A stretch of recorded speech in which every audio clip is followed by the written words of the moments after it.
Hey guys, this is a video by AlphaGenesis6436, and today I'll teach you how to use Thingiverse and show you a couple of models to demonstrate the different things that 3D printing can do. I will also walk you through a quick example showing how you can create anything with CAD.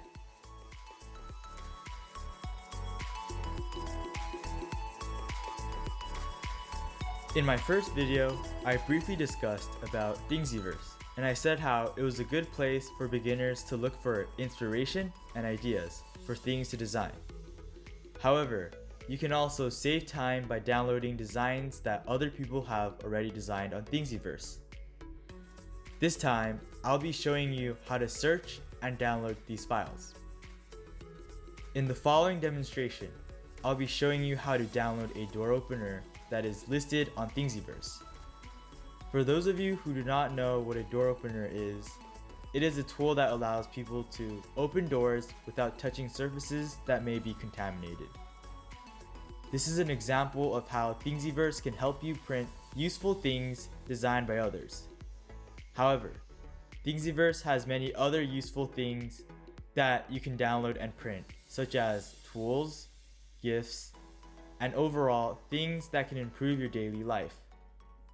If you scroll down, you can see print settings consist of the printer brand, the printer, rafts, support, infill, filament brand, and filament material. These tell the user what settings they should use on their slicer and on their printer. For example, when it says infill 30%, this is telling us that the creator recommends the user to change the settings in their slicer so that the design they are printing is filled by 30%. You can experiment with different settings and see which setting works best for your prints. For filament type, you can see that the recommended filament type is PLA instead of ABS. PLA is commonly used for hobbies, while ABS is commonly used for prototyping, as ABS is more heat resistant and stiff.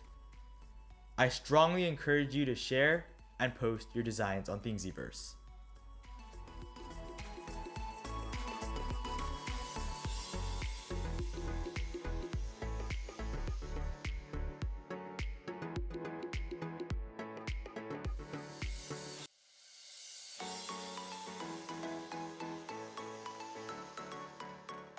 These are some objects I've printed in the past, and I'll be giving you guys a brief explanation of each object.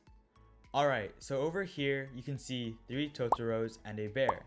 In general, objects are printed with one roll of filament, so your 3D printed objects are usually made with the same material and with one color.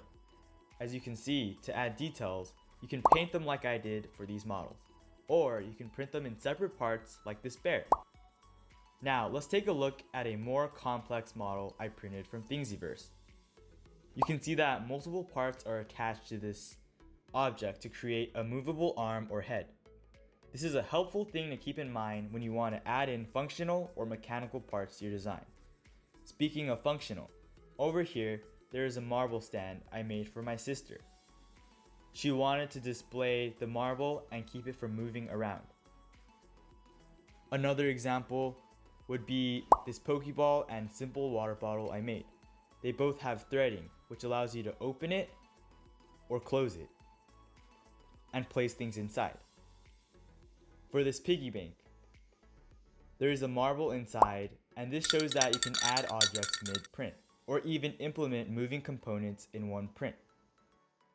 A specific example of this are the planes I designed here. The propellers are moving components. However, it's not fused with the front of the plane. This gives you more variation and functionality within your prints. Next up is the figurine I made of myself. I did this by getting the lower portion of a figurine I got from Thingiverse and combined it with a 3D scan of my head. I used Fusion 360 to combine these two parts. This allows you to modify downloaded models. Lastly, I made our robotics team logo. This shows that you can design 3D models based on a 2D sketch. From all these examples, you can see that CADing and 3D printing gives you endless potential to convert your ideas into reality. There are many applications of CADing, ranging from entertainment, art, industrial, daily occurrences, and more. The possibilities are endless, so use this to your own advantage. Thanks for watching. I hope you enjoyed the video. Even if you do not have a 3D printer at home, there are many community resources such as libraries, 3D printing clubs, online resources you can send your design to, and more. Look out for more content in the future.